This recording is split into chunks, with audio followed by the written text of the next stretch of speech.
Hi, Happy New Year! It's me, Radhia. Welcome to a new video. This is going to be a small intermission where we catch up because I have some exciting things to share with you all. I finally made a plush.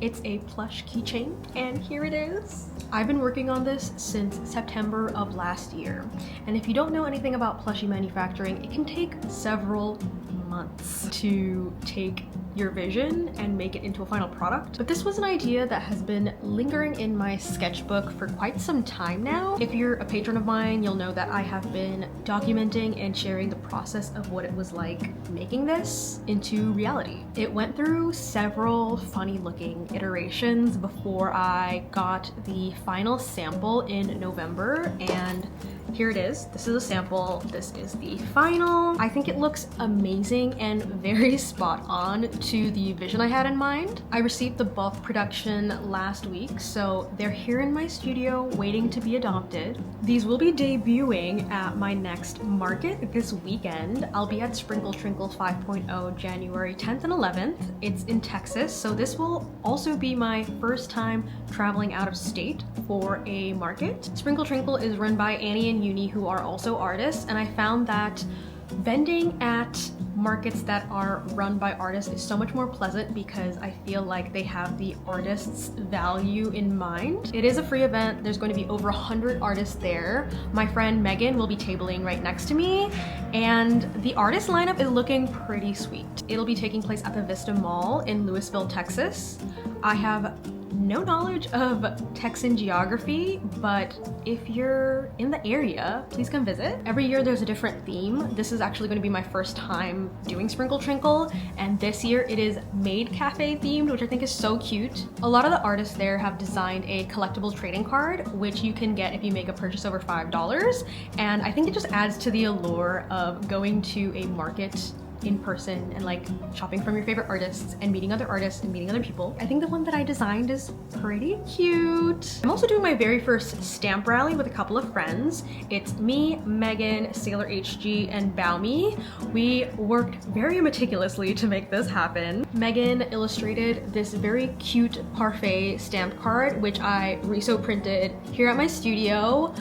Here's the back so that there's more of like a directory of like where our tables are. This particular stamp rally is called Parfait Paradise. We made it cat cafe themed. So if you make a $10 minimum purchase at each of the artist tables, you'll get a little stamp right here to fill up your card. Once you've collected all the stamps, you can redeem your stamp rally prize, and in this case, it is a set of 4 heart-shaped pins, one designed by each artist, and we'll have those as supplies last. Same with the artist trading card. And at the end, you'll have a lovely piece of art memorabilia to hold on to. As for some upcoming markets, I am confirmed for Moccafest in March, Sunnyday in May, and Stationery Fest in July/August. Those markets are all within New York City, which is great because then I don't have to travel. As for 𝒮𝓃𝓃𝓃𝓀𝓁, I'm hoping everything goes smoothly with travel because I am a nervous traveler. I love being on a plane, funny enough, but getting from my home to the place that I need to be is like a constant stage of anxiety for me.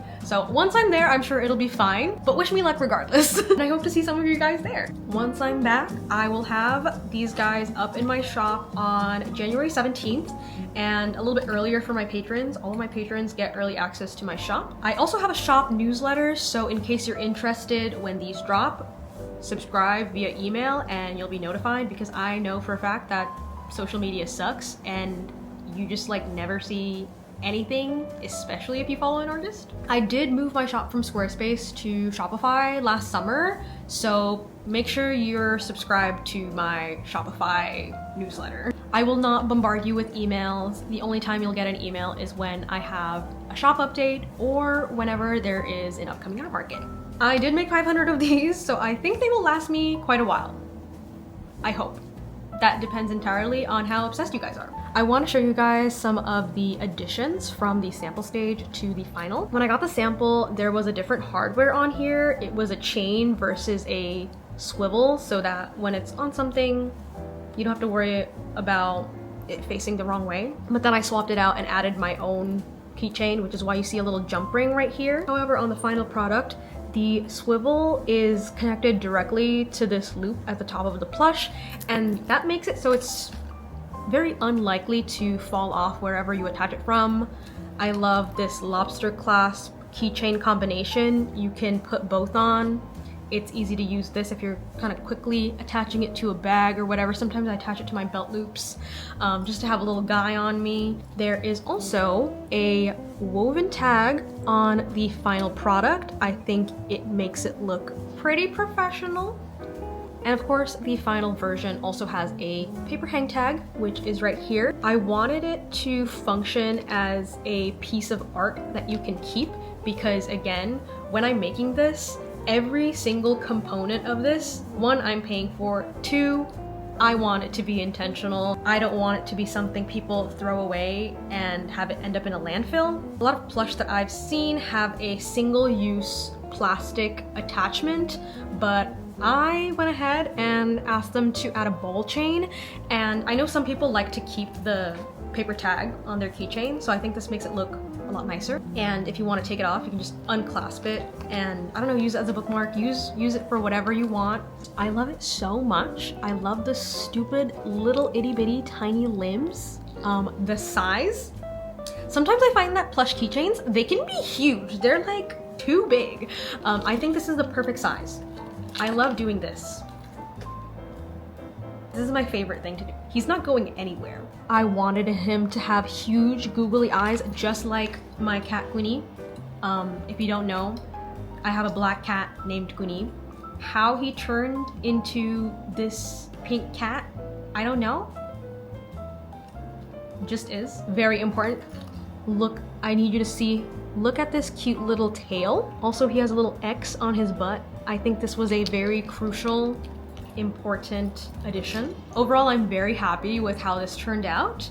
I feel as though my knowledge of sewing really helped me bring this plushie to where I needed it to be, because if you don't know anything about sewing, you're taking something 2D, turning it into 3D.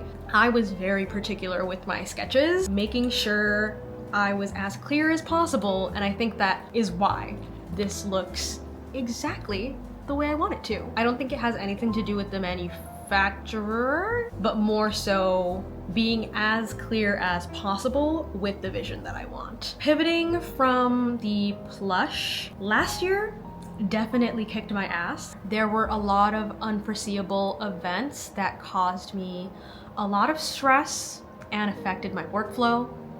I did talk about this like 2 videos ago where I had a very intense period of burnout, summer of 2024, and it was because I was ignoring my body.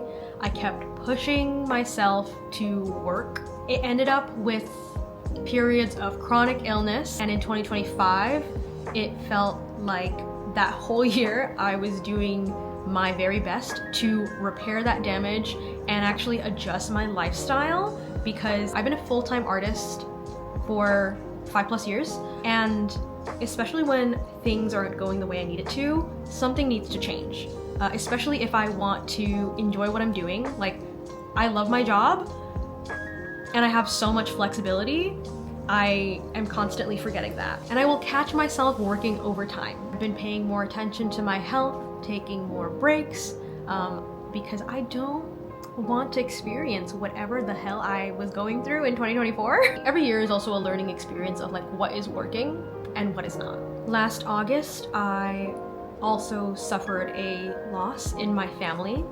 My aunt was ill and suddenly passed away, which was incredibly devastating for both me and my family. On top of processing grief, it was difficult to make art, very difficult to socialize with other people, and I'm very grateful for my friends for being there for me. I'm also incredibly grateful to my patrons for allowing me to take some time off of work to heal. This isn't my first time experiencing loss, which was hard. I know it can be pretty easy feeling stuck in grief, and oddly enough, bringing this to life is what helped. I had never made a plush, And one of the goals that I had last year was to produce something that I had never made before. Being an artist and making art and staying creative is honestly a form of therapy for me. I found that I need to constantly be making things, otherwise I will explode. Like, I have a compulsion to create things. And in order to make my life feel like it's moving forward, I need to be making art. To work on something that was new and exciting and different really did help me kind of pull myself out of a dark space. And I think my aunt would have definitely loved this. So if you're wondering why there have been gaps in posting across YouTube, Instagram, Patreon, etc., I've been going through a lot. And I really hope that 2026 is gentler to me and honestly for all of us. The next video you'll see from me is when I'm at Trinkle, and then I will finish up the enormous backlog of footage that I've had from both of my Japan trips and also studio progress, if you still care. Please let me know in the comments. A special thank you to my patrons for making this plush possible. I get to be a full-time artist and make cool new things for my shop thanks to their support. I will say my Patreon community is a very special place, so if you're interested in joining, all of the info is in the description. Thank you so much for watching and being patient with me. I hope that you had a restful and relaxing holiday season and a lovely new year, and I'll see you in the next video. All right, goodbye!